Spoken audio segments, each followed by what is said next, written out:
Snow fell quietly across the old forest road. The wind was sharp, biting, and cruel.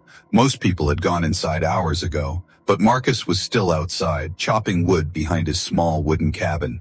He lived alone at the edge of the mountains. No neighbors, no visitors, just peace and quiet, until he heard a soft sound, like a cry. It wasn't an animal, it wasn't the wind, it sounded like a child. Marcus dropped the axe and looked around. The sound came again, barely a whisper. He moved toward the front of his cabin, and there, just beside his doorstep, curled up against the wooden wall, was a woman. Her skin was pale, almost glowing with a soft blue tint. She was not human, an alien. Her clothes were torn, her body shaking, but she wasn't alone. In her arms, she held a little girl, no older than 4. The child was thinner than she should be. Her cheeks were sunken, her eyes barely open, and her lips cracked from cold. "Help," the woman whispered. Her voice was dry, like it hadn't spoken in days. "Please, just one night. Food for her." Marcus stepped closer. The woman pulled the girl tighter, afraid he might hurt them. "I can offer myself. Just one night with me," she whispered, eyes full of shame. "But please, feed my daughter." Marcus didn't say anything. He didn't touch her. He didn't ask questions. He simply bent down and gently lifted the child from her frozen arms. The woman gasped, afraid. But Marcus just said, "She's burning with fever." He looked at the woman. "Can you walk?" She nodded slowly. He carried the child inside, pushed open the door with his foot, and let the warm air fill the space. The fire was still burning in the fireplace. The room smelled of soup and wood. Marcus laid the child down on the soft couch, covering her in thick blankets. The girl didn't even move. Her small fingers were like ice. The woman stood in the doorway. "You?" "Sure." Afraid. She didn't enter. Marcus turned to her. "You can come in. It's warmer here." She stepped in slowly, as if walking into a trap. Her knees shook. Her eyes never left her daughter. Marcus handed her a mug of warm water. "Sit. Drink." The woman took it with both hands. She drank slowly, carefully. "My name is Marcus," he said, keeping his voice calm. "You don't owe me anything. You're safe here." She looked at him in disbelief. "No. Bargain? No deal?" "No," he replied. "Just stay warm. Let the girl rest." That night, she sat beside her daughter, holding her hand. Marcus made soup. He didn't ask questions. He didn't look at her with hunger or anger. He just lit another log in the fire and quietly watched over them. The woman whispered to her daughter in a language Marcus didn't understand, but the tone was soft, loving. She looked at Marcus again, confused by his kindness.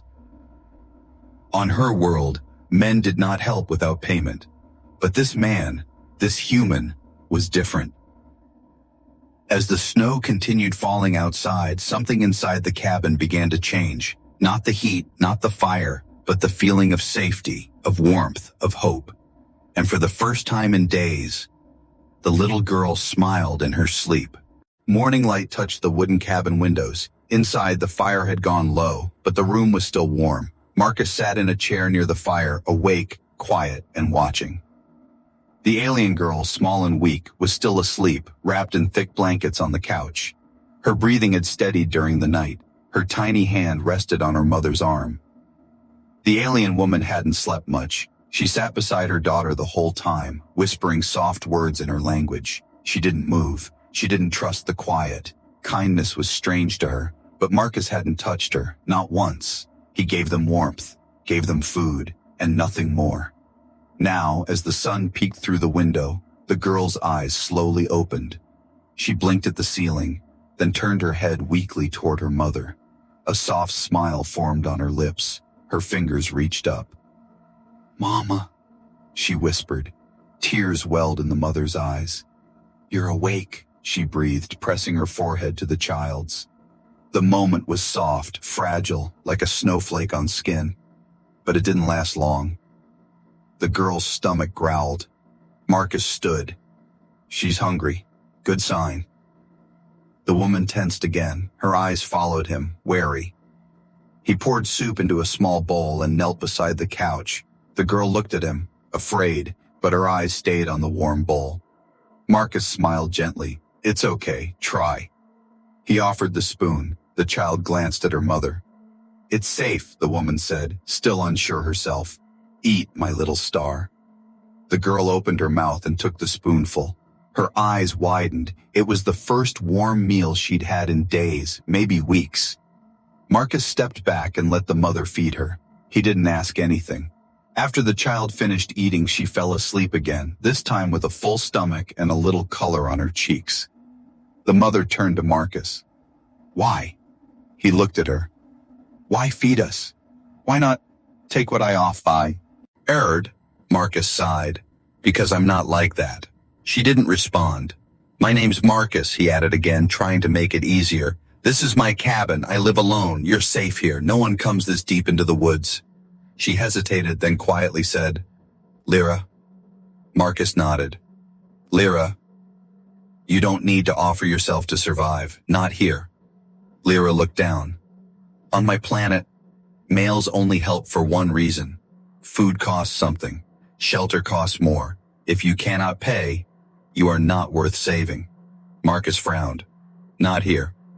She didn't believe it yet, but something inside her shifted.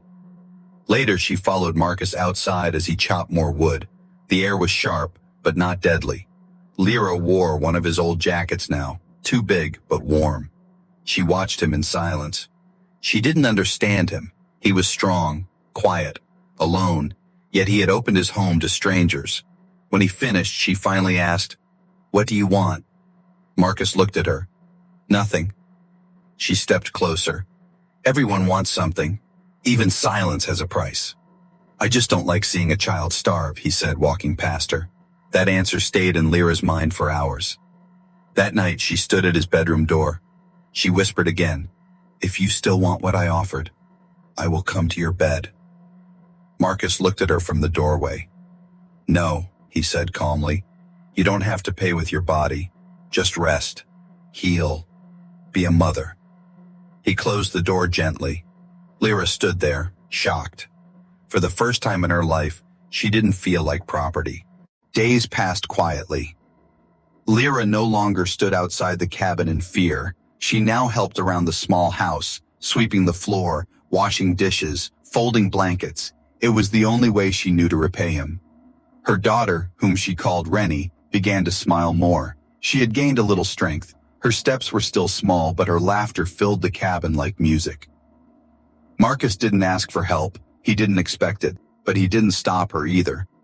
Still, something inside Lyra stayed tense. She watched Marcus closely, every quiet word, every small action. He cooked, chopped wood, repaired the roof. Sometimes he read old books by the fire. Sometimes he played with Rennie, making her giggle with carved wooden toys. But he never touched Lyra. Not once, not even when she stood close. And that confused her. One afternoon, she stood in the doorway while Marcus repaired the fence outside. Rennie played with a stick in the snow, drawing circles. Lyra crossed her arms. "What's the catch?" Marcus glanced up. "What do you mean?" "This," she said sharply. "This peace, this food, this home, what do you want from me?" He straightened his back, confused by her tone.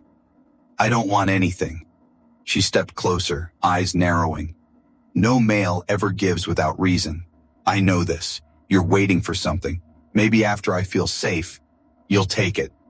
Marcus sighed. He set down his tools and looked her in the eyes. "I'm not like the ones who hurt you," he said softly. Lyra's expression twisted. "You don't know what they did." "I don't," he agreed, "but I've seen enough pain to recognize it in someone's eyes." Lyra looked away.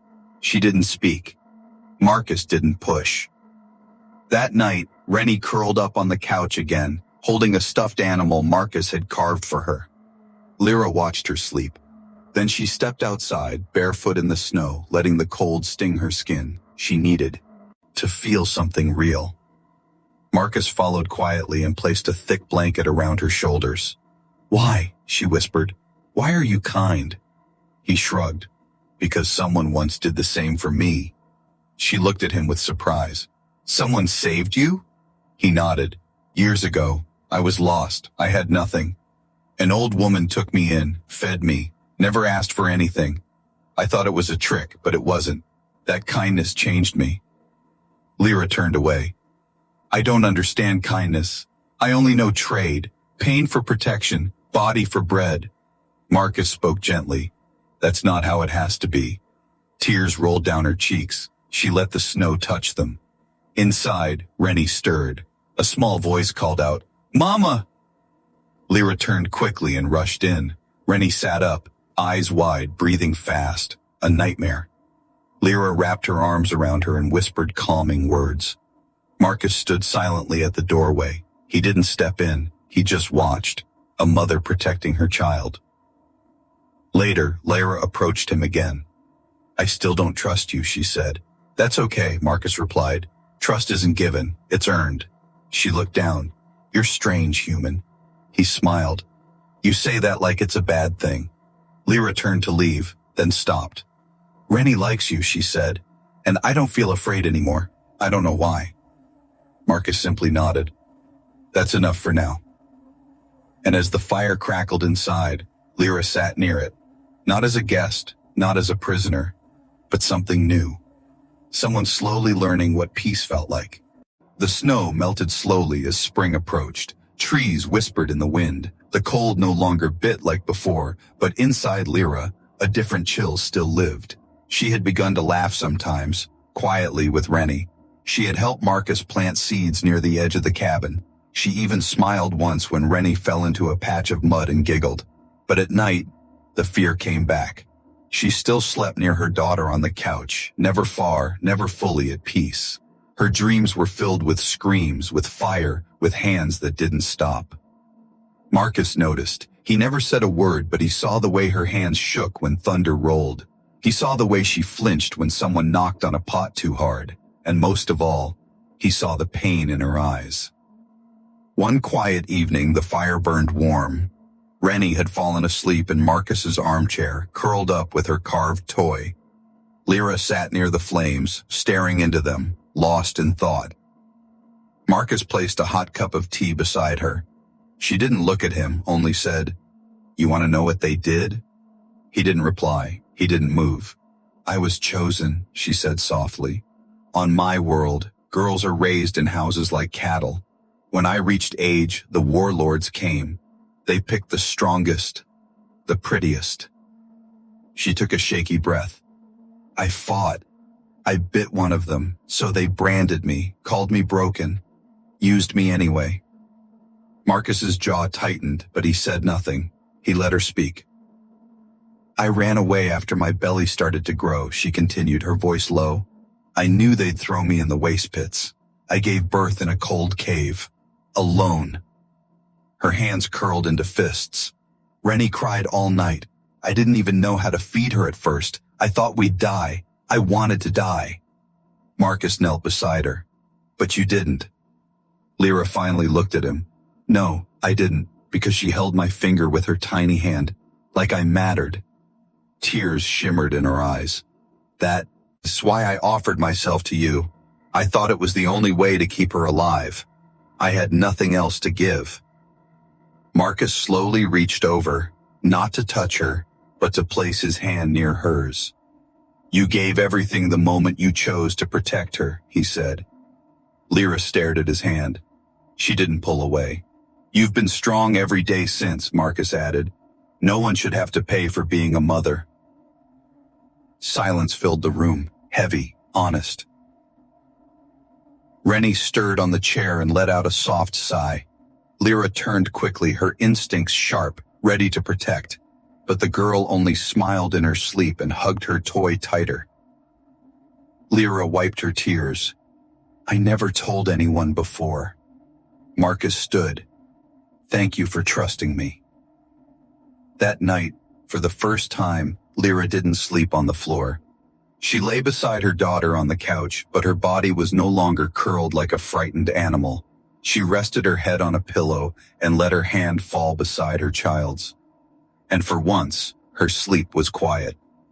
Outside, clouds moved across the moon, But inside the cabin, something was healing. She still carried her past, but now she didn't carry it alone. Rennie was laughing in the garden. Her small feet kicked up dirt as she chased butterflies through the tall green weeds. Lyra stood nearby, smiling softly, her arms crossed. Her eyes followed her daughter like a shadow, always watching, always ready. Marcus worked at the far end, fixing a fence post that had split from the winter storms. The sun was gentle, the breeze quiet. For a moment, everything felt normal. But then, Lyra's smile vanished. She froze. Her eyes locked on the tree line, where the thick forest began just beyond the cabin. Marcus looked up. Something wrong? She didn't answer right away. Her hand reached for Rennie, pulling the girl close without a word. "I saw something," she whispered. "Movement. In the trees." Marcus stood slowly and looked out toward the woods. There was nothing there. Not at first. Then, for a brief second, something dark shifted between the branches. He narrowed his eyes. "Stay here." He stepped toward the edge of the garden, picking up his old plasma rifle that hung on a hook near the door. He hadn't used it in years, but now, just holding it, felt familiar. "Marcus." "No," Lyra said quickly. "If it's them, they don't come alone." "Who?" he asked, his voice low. Lyra's face had gone pale. "Hunters. They track girls like me. Rennie was a mistake to them. They won't stop until we disappear completely." Marcus looked at the trees again. The wind moved through the leaves like whispers. He scanned the shadows, finger resting near the trigger, but he didn't fire. Whatever was there, it had moved on. That night, Marcus placed extra wood over the windows and locked every door twice. He didn't say much, but his actions spoke clearly. He believed her. Lyra held Rennie close as she slept. Her heart pounded every time a branch scratched the roof. She stared into the flames of the fireplace, too afraid to blink. "You should have never taken us in," she whispered. "They'll kill you for helping me." Marcus was sharpening a knife, calm, focused. "They can try," he said. She looked at him confused. "You don't understand. These aren't like you. They smell fear. They eat guilt. They won't stop unless they're sure we're dead. Then we'll give them a reason to stop." For the first time since she met him, Lyra saw something different in his eyes. Not just kindness, not just patience. She saw fury, the quiet kind, the dangerous kind. Marcus began setting traps around the cabin the next day, silent ones made from old tech and forest scrap, motion sensors, trip wires, noisemakers. He gave Lyra a small energy knife and showed her how to use it. She wasn't good at it, but she didn't refuse. When Rennie asked what was going on, Lyra smiled and said, "It's a game, a secret game. We're guarding the home." Rennie giggled and played along, unaware of the real danger crawling closer each night. By the third evening, the birds had stopped singing. By the fourth, the traps began to click. One was triggered at midnight, but no animal made the sound. Marcus stood at the window, watching, silent, ready. Lyra stood beside him, holding her daughter in one arm, the energy knife in her free hand. The fear in her chest was back, but this time, she wasn't facing it alone. Somewhere in the trees, someone was watching, and they were getting closer. The night was silent, too silent. Marcus stood at the cabin window, gripping his plasma rifle. The fire was low, the lights were off. Only moonlight slipped through the wooden slats. Beside him, Lyra knelt behind the couch with Rennie pressed tightly in her arms. The little girl had been told it was a game, but even she could feel the fear now. Then it came. Click. A trap snapped outside. Marcus's eyes narrowed. "They're here." Lyra's breath caught. "How many?" "Don't know," he whispered. "But they're careful. Smart."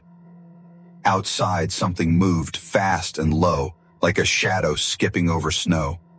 Then, crash! The back window shattered. One of the hunters dove through, snarling. Its skin was gray and slick like armor. Its eyes glowed pale yellow. It had 4 arms, 2 with blades. Marcus didn't hesitate. Bzzzt! His rifle lit up the room, burning a hole through the creature's chest. It fell, twitching, smoke rising from its body. Before he could breathe, another crashed through the front. Lyra screamed and covered Rennie. Marcus spun and fired, bang, but missed. The creature dove behind the table, crawling like a spider, knocking over shelves. Glass shattered, wood cracked. Marcus ducked behind the couch, pulled Lyra and Rennie to the kitchen. Go down the trapdoor, he shouted. What trapdoor? He kicked a section of the kitchen floor. Thud, it swung open. Cellar, hide there now! Lyra slid down, holding Rennie tight. What about you? Marcus gave her one last look. I'm not letting them take you. He slammed the door shut. Another hunter burst through the ceiling, dropping like a demon from above. Marcus rolled away just in time. The beast slashed the floor where he'd been standing. Marcus grabbed a hot iron rod from the fireplace and jammed it into the creature's side. It shrieked, stumbling back. He fired again, boom, and this time the shot connected. The flesh burned. The hunter fell, screeching as it hit the floor. But 2 more shadows ran past the windows. One tried to climb the roof. They keep coming, Marcus growled. He ran outside, breath steaming in the cold. One of the beasts leapt at him from the roof. Marcus fired midair, zap, and it dropped hard onto the snow. But the last one was fast. It lunged, slashing his side. Blood splattered the snow. Marcus roared and stabbed the butt of his rifle into its jaw. They struggled. It bit into his shoulder. He reached for his boot, pulled a hidden blade, and drove it straight into its neck. The creature fell limp. Marcus collapsed next to it, chest heaving. The world spun. He tasted blood. Inside the cabin, the cellar door creaked open. Lyra crawled out, clutching the knife. Marcus? She saw him lying in the snow, not moving. No! She ran and dropped beside him. Blood soaked his shirt. His arm was torn, face cut, but his eyes opened slowly. You're alive, she breathed. Barely, he muttered with a weak smile. She wrapped his wound with cloth from her sleeve, her hands trembling. You fool, she said softly. Why would you do this? Because I said you were safe, he whispered. And I meant it. Tears filled her eyes. You were supposed to survive this. I did, he replied, then winced in pain. From inside the cabin, Rennie peeked through the door. Mama? Lyra looked up and smiled through tears. It's over, little star. He saved us. That night, she cleaned his wounds, sat beside him until he fell asleep and whispered, You shouldn't have won, but I'm glad you did. The storm had passed. Snow still covered the hills outside, but inside the cabin the fire glowed gently. Warm, steady, safe.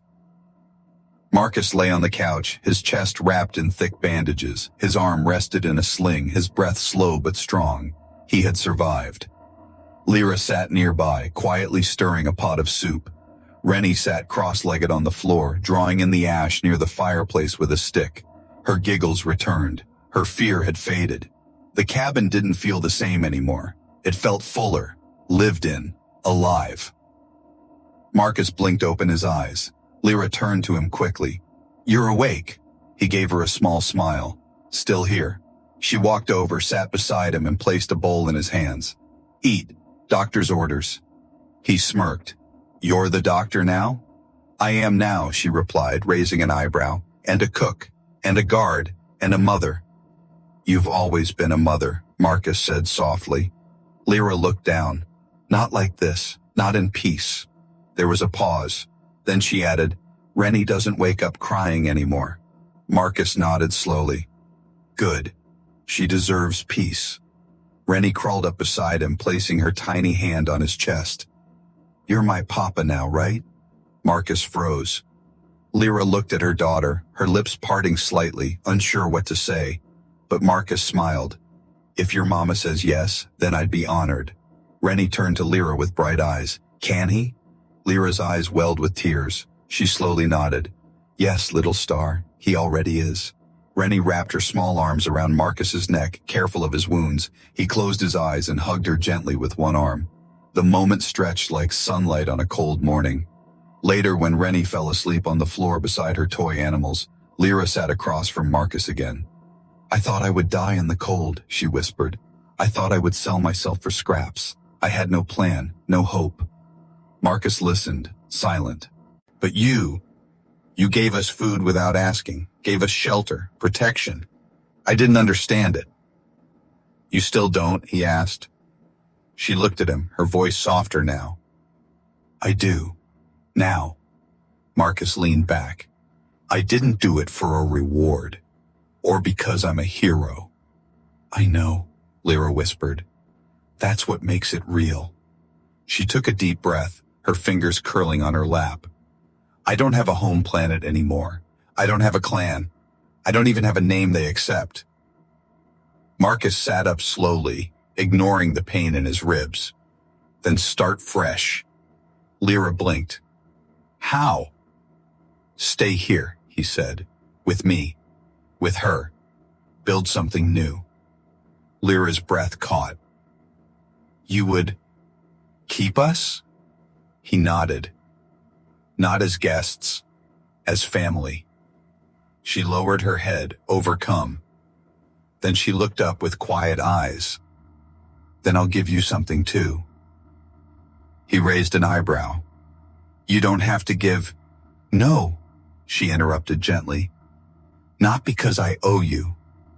Because I choose to." She leaned forward and pressed her forehead to his, her people's way of offering their heart. "You are our home now," she said. Marcus closed his eyes. "Then welcome home." Outside, snow began to melt in small patches. Inside, a new family sat around the fire, no longer broken, no longer strangers, just together. And that was enough. Weeks passed. The scars on Marcus's shoulder faded slowly, though the pain still flared when he chopped too much wood. But he didn't complain, not when every day brought something new, something worth waking up for. Rennie would jump on his back every morning and shout, "Papa, wake up!"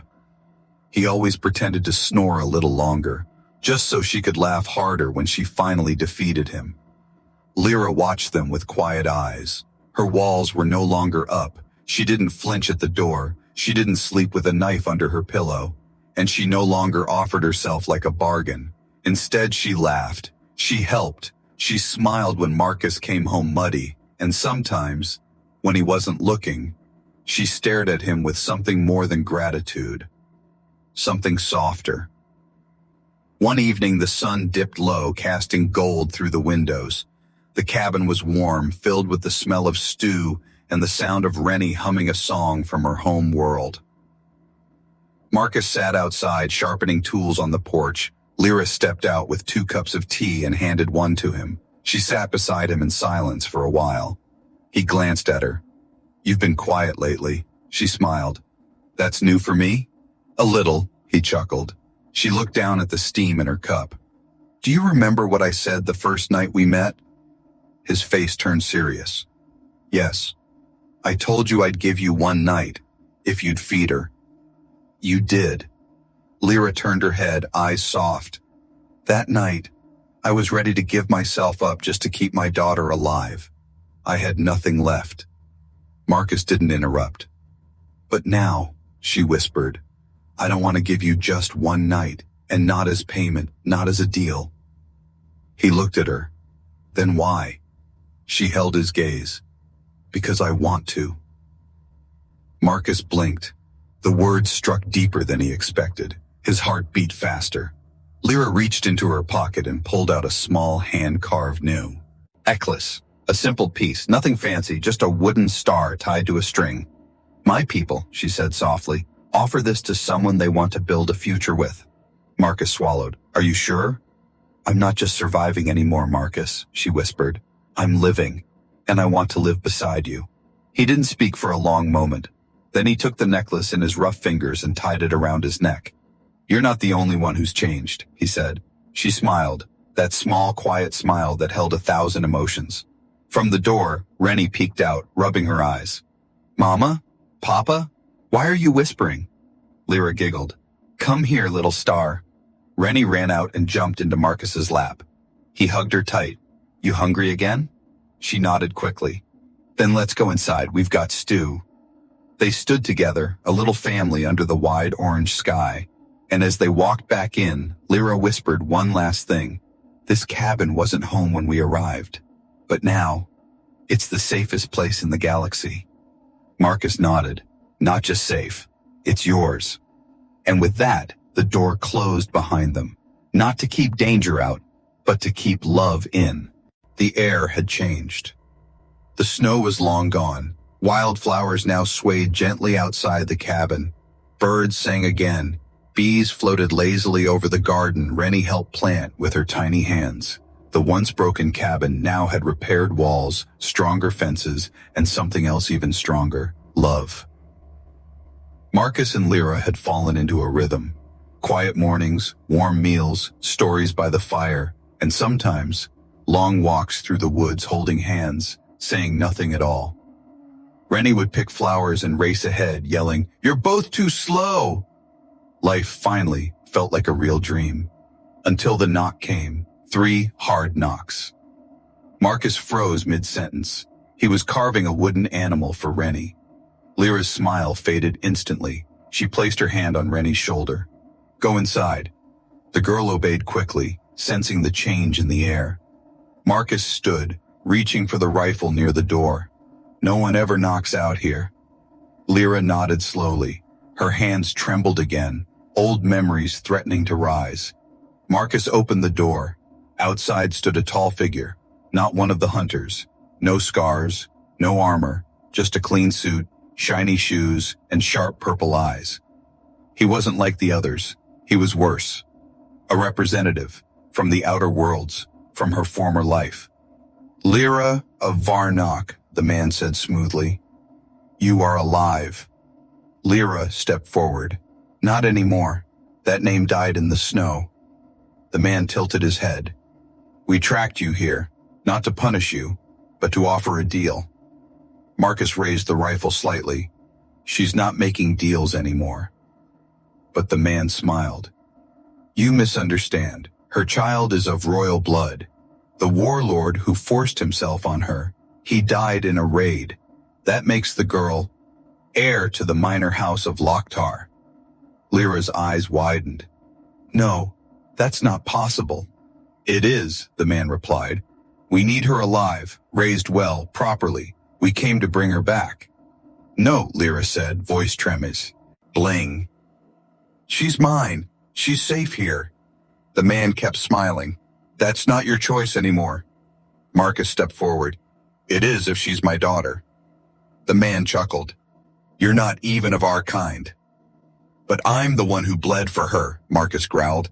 "I'm the one who rocked her to sleep, who stayed up with her fevers, who gave her a home." The man's smile faded.